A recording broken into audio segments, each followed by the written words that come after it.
Okay, so the recording has just started now. So thank you everybody for turning up to the last UCREL session of the term. I am very pleased to be joined by Glorianna to present a bit of research that we both collaborated on. So Glorianna, please do take it away. Oh, thank you, Chloe. Thanks for having me today, and thanks to everybody for joining me this afternoon. So I am Glorianna and about to start my fourth and hopefully final year as PhD student in the Spectrum Center for Mental Health Research. So you can see that maybe some time has passed since I started the PhD, because on this picture on the slide I still had short hair. That was about spring 2019 in Silverdale, I think.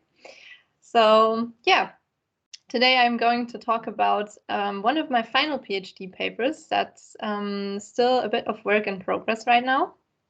And the title of this talk is quite a mouthful. So in this piece of work, I am combining methods from computational linguistics, corpus linguistics, and clinical psychology to analyze posts from the online discussion forum Reddit.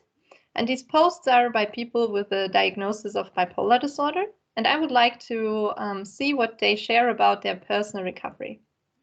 And while I was doing this research, I couldn't find a method that accomplished what I wanted to do with the data I had. So I realized I'm inventing a new method. And I've called this corpus framework analysis, which is what I am mainly going to talk about today. And as Chloe said, this is joint work with her and also my PhD supervisors Fiona Lobban and Stephen Jones from the Spectrum Center and Paul Rayson from SCC. Yeah. So here's just a quick overview of my talk. I'll introduce and motivate the research project. I'll talk about how I constructed the corpus and how I'm analyzing it with corpus framework analysis. I will present the results I have to date and finish with some next steps and possibly starting points for the discussion. And I hope to finish in about 40 minutes so that we have a good chunk of time left for the discussion. Yeah, so let's start. First, some background. Bipolar disorder is a severe mental health issue. It's characterized by extreme and changing mood states. And these are very low mood, depression on the one hand, and high mood called mania or hypomania, if it's less extreme. And as of today, there's still an ongoing debate in mental health research and practice on what constitutes recovery. For the most part of the last century, this meant to eliminate symptoms or restore work and social functioning. However, people with a bipolar diagnosis can't always achieve clinical recovery, and this might also not be their main goal. So around the 1990s, service user organizations started advocating for a different notion of recovery. Personal recovery is defined as living a satisfying, hopeful, contributing life, even with limitations caused by symptoms. And what makes life satisfying and hopeful is up to each individual to define for themselves. And as the first part of my PhD, I conducted a systematic literature review of qualitative evidence on the experience of personal recovery in bipolar. Based on a previous framework for personal recovery in different severe mental health issues, which was called CHIME, I developed this framework specifically for bipolar disorder, and this one is called POETIC. And this framework is now the basis for my analysis of the online posts, so I'm going to briefly introduce it here. So here you can see the POETIC framework, which consists of 6 main domains, which each have several subcategories. So what's important in personal recovery in bipolar disorder is first to have a purpose in life and to give meaning to one's mental health experiences, to also maintain optimism and hope, to feel empowered and in control of one's symptoms and treatment choices, to negotiate tensions, such as, for example, balancing the acceptance of limitations due to mental health issues with ambitions in life. Then there also arise questions around identity, often in the process of personal recovery, which often requires to rebuild a positive sense of self and to overcome societal stigma. And finally, it's important for people to have support from others and to feel connected. I also want to give you the full picture of where the current study sits in my PhD thesis. I see my thesis as contributing knowledge to this puzzle or jigsaw of how some people manage to live well with bipolar and how we can best support them. So the first study was the systematic review I already talked about.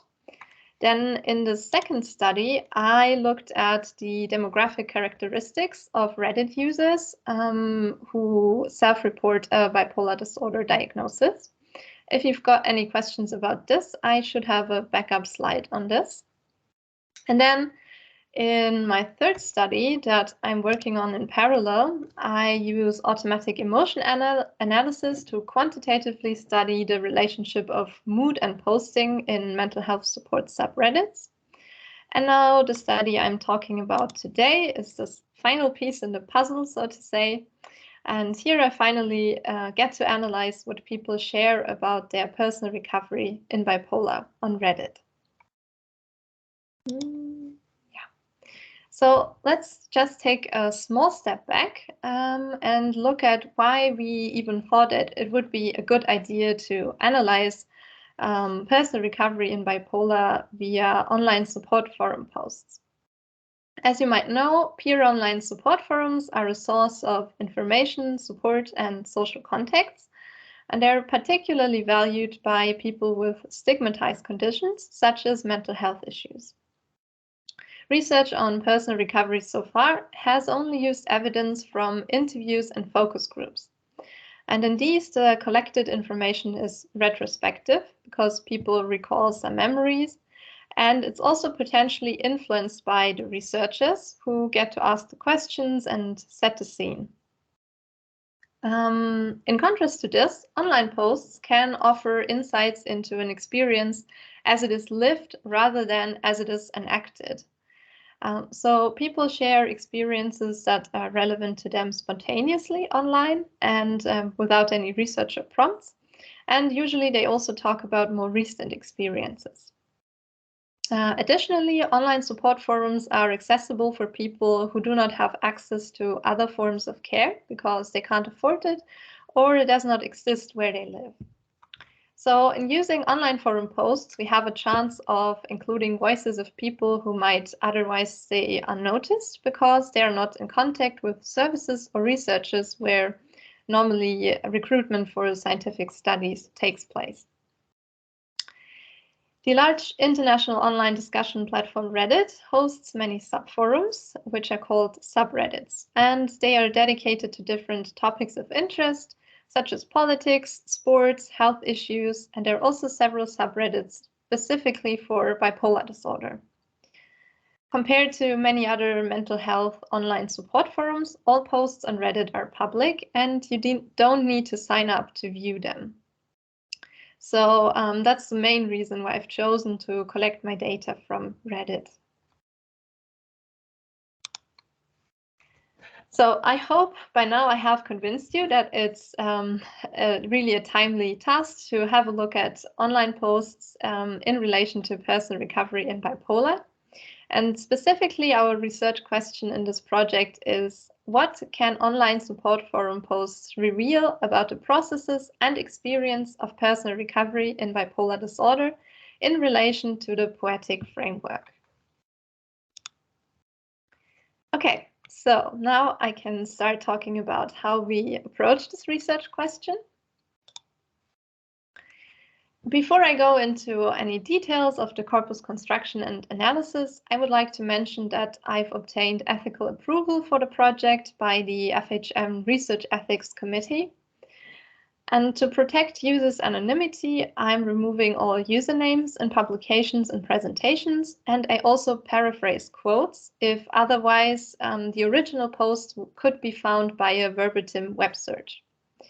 Throughout the project, I've been consulting people with lived experience of bipolar disorder and using online forums. The dataset and corpora derived from it will be made available to other researchers upon request, and to obtain the data, they need to sign a data usage agreement that prescribes the same ethical standards that I set out in my ethics application. Okay, so now let's get started with the corpus construction.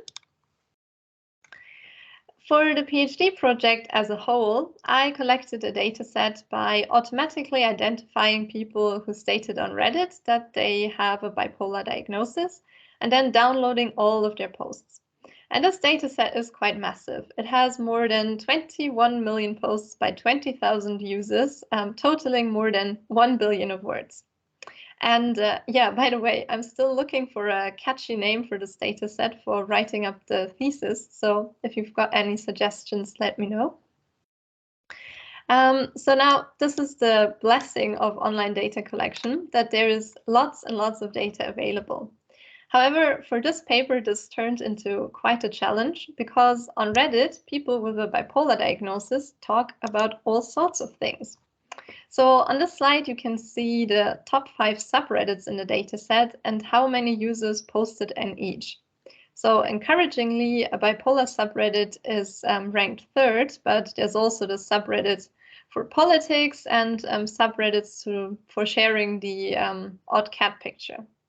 So our challenge here was for the corpus construction, how we could sift out posts that share relevant personal recovery experiences, such as the example post on this slide.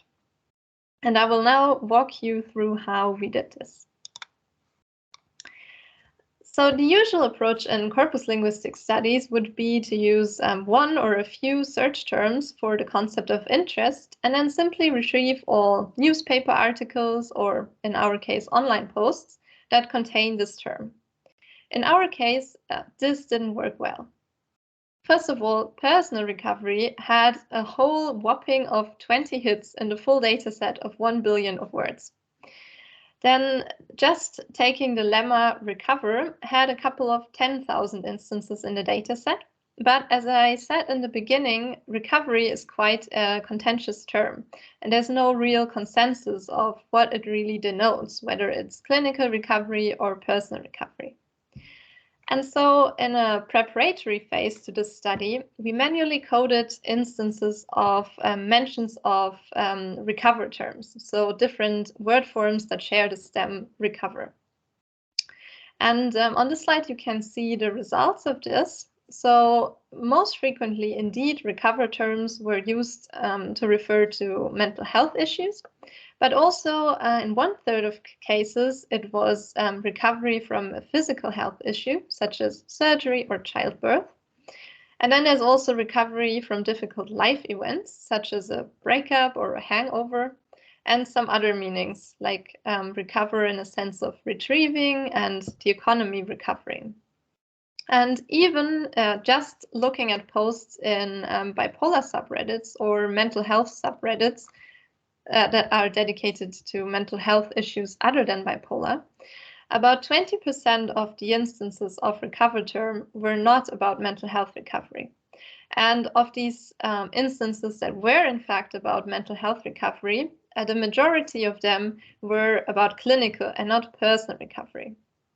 And in addition, if we would just use the term recovery or some variants of it, we would miss all relevant experiences where people do not use this term, but talk, for example, about living well or being healthy or whatever else is meaningful to them. So in summary, recovery is not a good search term for our corpus. And then in addition, when people talked about mental health recovery in bipolar subreddits, only 2/3 of these cases actually referred to bipolar disorder, and the remaining cases were about other mental health issues, predominantly addiction. And interestingly, in mental health subreddits that were not dedicated to bipolar, no one talked about recovery in bipolar disorder using a recover term. So that's why we decided in the first step to restrict the corpus only to posts in bipolar subreddits that mention bipolar disorder explicitly. And then now from these posts to select the ones that were about personal recovery, it felt a bit to me like what we had to do was to read people's minds, because basically they could be talking about personal recovery using any words. And then what we came up with was an information retrieval approach. So the idea would be to not capture personal recovery relevant topics just with a few terms, but to use many. And then we would not simply select all posts that contain any of these personal recovery terms, but we would weight them according to what percentage of them are personal recovery terms, and how frequently or how frequent this personal recovery term is in other posts in the dataset. And in doing so, we can calculate a score for every post, which I am just going to call personal recovery score for simplicity. But actually what we calculated was term frequency, inverse document frequency, weighted cosine similarity. And if you're interested in the math details about this, I should also have a backup slide on that. Now the question remains, where did we get the personal recovery terms from? We were aware that this list would be pretty important because it would guide what content we would end up in the corpus and what we would exclude. Therefore, we wanted to be as inclusive as possible and not just be guided by our own intuition of what would be relevant. To achieve this, I used a keyword approach, making use of resources that we had built in our previous research. So for once, I generated keywords by comparing the articles I included in the systematic review to articles that were excluded because they did not focus on personal recovery. And to better capture Reddit language, I also generated keywords by comparing posts that we manually coded in this preparatory phase as being about mental health recovery and specifically personal recovery, and comparing them to the ones that were coded as being about clinical recovery. I then went through concordances for all keyword candidates and selected the ones that seemed to be most specific to personal recovery. And this list was audited by Steve, one of my supervisors, and he also suggested some additions. And then in the end, we had 562 lemmatized terms that could be single words or also phrases. So I put some examples on the slide, and we also made sure to include spelling variants such as for well-being and some other terms. Now, in coming this far, we have a score for each post, how personal recovery relevant it is based on this list of personal recovery terms. The only remaining issue was where to set the cutoff for the score, basically to decide how far down we would scroll in the list of search results. And for this, we needed to establish a ground truth, and that's where Chloe came into the project, because she and me, we coded whether a user's post would indicate that they are in personal recovery. And although this was quite a tricky task and there were some lengthy guidelines involved, we managed to reach a reasonable agreement level. And then for various different personal recovery score cutoffs, I could calculate precision and recall. And for everybody who is not into natural language processing in the audience, precision means how many posts with a personal recovery score above the cutoff are actually relevant for personal recovery. And recall means how many of the personal recovery relevant posts have a score above the cutoff. Okay, so now the corpus was created. The next task we had to solve was how to approach the analysis. And I wanted to apply the POETIC framework to structure the analysis, but I also wanted to integrate corpus linguistic methods to be able to analyze more data than in a traditional, purely qualitative framework analysis.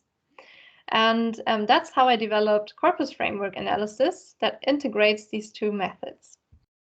So first, I started off with getting familiar with the data, similar to what you would do in a qualitative analysis, where you immerse yourself in the data and read, for example, the full interview transcripts.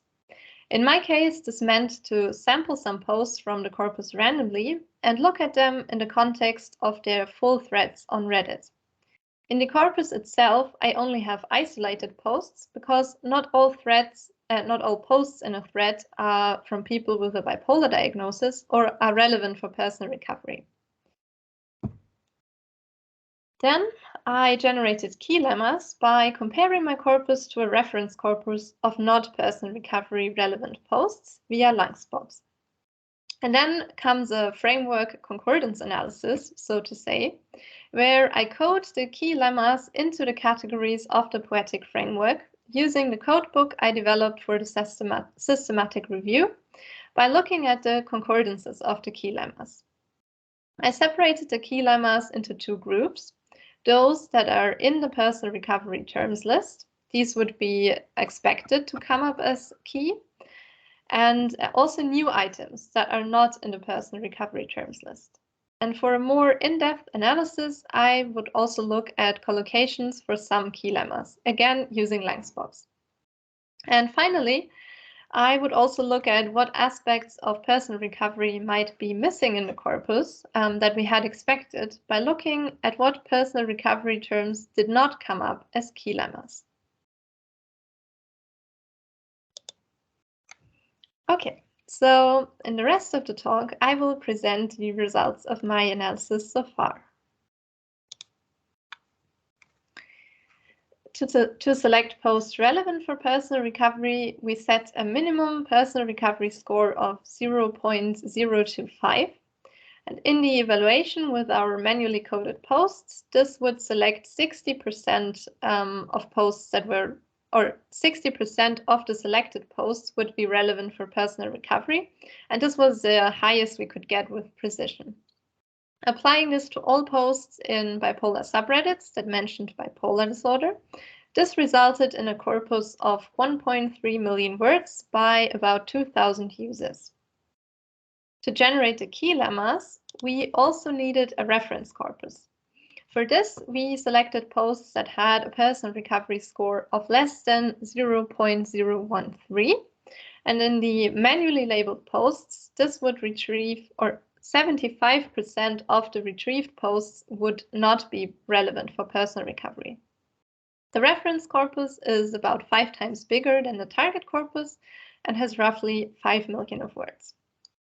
When comparing the lemmas in both corpora, via the log likelihood statistic, there were 341 keylemmas at a 99.99 confidence level, and 127 of these met our dispersion threshold. The majority of these were already in the list of personal recovery terms, but 15 keylemmas were new. As a first step in the analysis, I looked at 50 randomly sampled posts from my corpus in their threads. I found that roughly 2/3 of the posts were indeed relevant for personal recovery, which meant that the users were sharing their own personal information, either in asking a question or responding to someone else's question. This matches quite well with the precision that we expected for the corpus based on setting the personal recovery score cutoff, which was just about 60%, if you can remember. The main topics in these posts were seeking or providing advice for romantic relationships, people complaining about support from their family or mental health professionals that did not go as they wanted it to be, reproductive decision-making, and spirituality. Now, the remaining 1/3 of posts I classified as not being relevant for personal recovery, either because the user did not share any personal experiences. This was the case for 9 of these posts, or because the posts dealt with topics that are not in the realm of personal recovery, which would be to only discuss symptoms.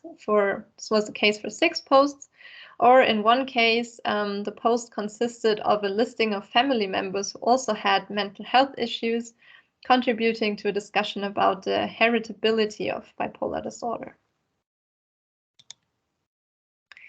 So, as I said, this is work in progress, and I'm currently a bit more than halfway through the Keylemma analysis. I coded all 15 Keylemmas that were not a personal recovery term and a bit more than half of the remaining Keylemmas. And on this slide, you can see again the POETIC framework, but now as a color-coded heat map, showing the frequencies of Keylemmas coded into each category. A Keylemma can be coded into multiple categories, and in this case, I would divide up its frequency between these. Overall, you can see that the framework fits quite well. There were just under 500 Keylemma instances that I could not code into the framework. And there is only one category, hope-inspiring relationships, that I haven't coded so far. In the POETIC framework, the categories within each domain were sorted from left to right according to their relative frequency. So you can see here that the relative frequencies in the Reddit data are often different. For example, in the empowerment category, there are less discussions about medication and more about feeling in control over one's life.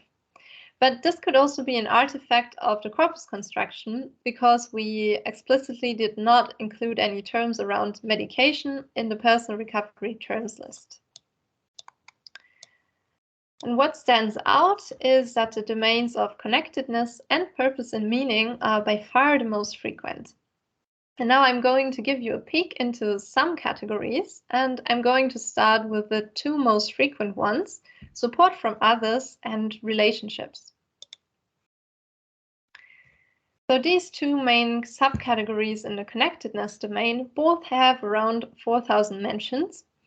The difference between them is that in the relationship category, the focus is on the interpersonal relationship itself, whereas support from others is specifically about receiving support for mental health issues. The latter category also includes professional support, but most of the Keylemmas focus on support from family and friends. And sometimes this distinction between the 2 categories is difficult to make, so there are a number of Keylemmas that I coded into both. What you can see from the color coding of some lemmas in both categories is that there is potential for positive experiences, but also a lot of conflict in both of them. And interestingly, boundaries emerged as a new Keylemma that was not in our list of personal recovery terms. And boundaries seem to be a helpful way how users could navigate this line between supportive versus distressing relationships. I put 2 quotes on the slide, and I just need to remind you that some quotes are slightly paraphrased, such that they cannot be found in a verbatim web search. In the first quote, the poster talks about setting boundaries with their personal network in terms of what support they are willing to accept from them. And getting reminders about taking their medication is not something they are willing to accept. The second quote is about clearly communicating boundaries in a romantic relationship. Arguably, this is a helpful tool for any kind of relationship, independent of mental health issues. However, mental health issues might lead to a greater need to talk about boundaries, as what it is okay for someone might change with their mood state, as in this quote here. Next, we're going to have a look at the 3rd, really very frequent category, which is meaningful life and social roles. In the POETIC review, the participants mainly talked about parenting in this category, how being a parent gave them meaning in their lives, but also the challenges of parenting and dealing with severe mental health issues at the same time. Interestingly, in the Reddit data, the main focus of discussions is one step ahead, namely whether to become a parent in the first place. And you can see in the highlighted keylemmas that a lot of these discussions focus on a decision, choice, and responsibility. Now, there really isn't a lot of qualitative research on Reddit and bipolar disorder, but one paper already looked at specifically genetic risk and reproductive decision-making in bipolar disorder, looking at posts from Reddit. This paper summarizes the issues that are discussed also in my corpus quite well. So it's on the one hand about a perceived genetic risk of maybe passing on a disposition to mental health issues to one's offspring. And on the other hand, how manageable it is for people who struggle with their own mental health to parent at the same time. This is also illustrated in these two quotes on the slide that are quite prototypically. Interestingly, adopt came up as a new keylemma, which is a way to access the potentially meaning-providing role of being a parent by circumventing any genetic risk. And finally, I would like to highlight spirituality, which is a category that's not among the most frequent in the corpus, but it was just much more frequent and richer than in the systematic review data. Compared to the systematic review on Reddit, there are quite some rich and nuanced discussions of the relationship of spirituality and living with bipolar disorder. First, there are discussions about the relationship of spirituality and mania or hypomania. Intense spiritual beliefs can be a psychotic symptom that can come along with mania, but many users question whether their spiritual beliefs are only delusions or indeed part of their identity, such as the person in this first quote. Second, religious or spiritual beliefs could hinder treatment and recovery if the person with bipolar disorder themselves or people around them, for example, in their church community, might or had a strong belief that mental health issues could be cured by devotedly following a religion. And this is what happened to the woman speaking in this quote, who first had to overcome the belief that if she followed all rules of her religion, she would be spared for mental health issues in order to get on the path to recovery. And in contrast, spiritual or religious beliefs and practices could also be helpful in recovery by providing faith, meaning in life, a community to lean on, and techniques for self-management. And this latter is illustrated by the quote, which explains how Buddhist meditation helped this user in dealing with their intense emotions. Okay, so now it's time for me to wrap up. My immediate next steps with this project will be to finish the analysis.